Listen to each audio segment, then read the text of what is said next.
కాబట్టి ఎవరైనా కానీ గ్రంథమేళం పాట పాడుతున్న వాళ్ళు ఇంకో 10 నిమిషాల్లో పాల్గొని స్వామివారి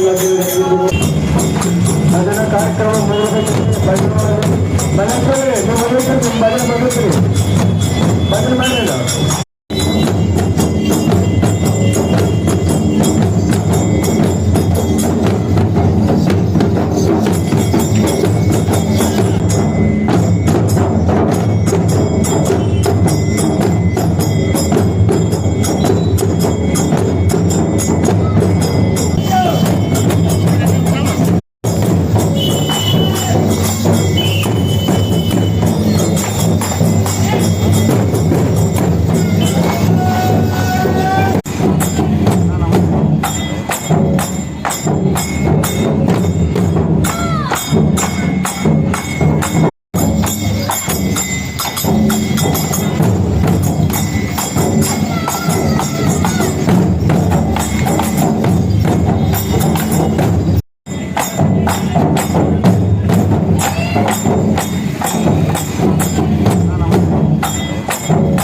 స్థానమునందు ఈరోజు చివరి రోజు 5వ రోజు నిమజ్జనానికి స్వామివారు బయలుదేరుతున్నారు. ఇది ఇప్పటి నుంచి కాదు, దాదాపు తరతరాల నుంచి 6 శేఖరాల నుంచి జరుగుతున్నది.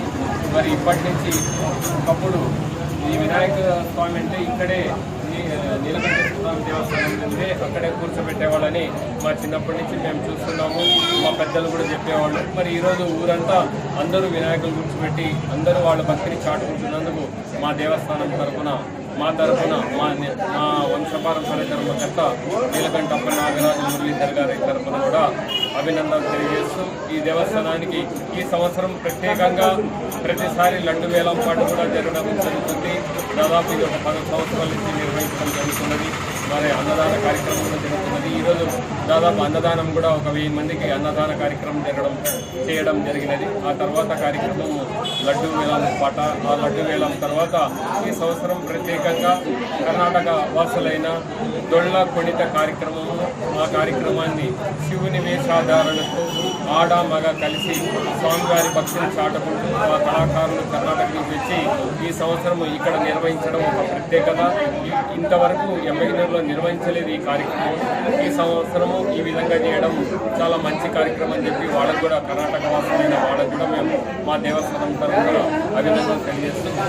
మా దేవస్థానం పురాతన ప్రకారంగా భక్తి సంప్రదాయాల ప్రకారంగా పురాతన సంప్రదాయ ప్రకారంగా కేవలము మేళతాళాలు కాకుండా ప్రత్యేకంగా ఇక్కడ భజన కార్యక్రమంతో అప్పటి నుంచి మొదలవుతుంది.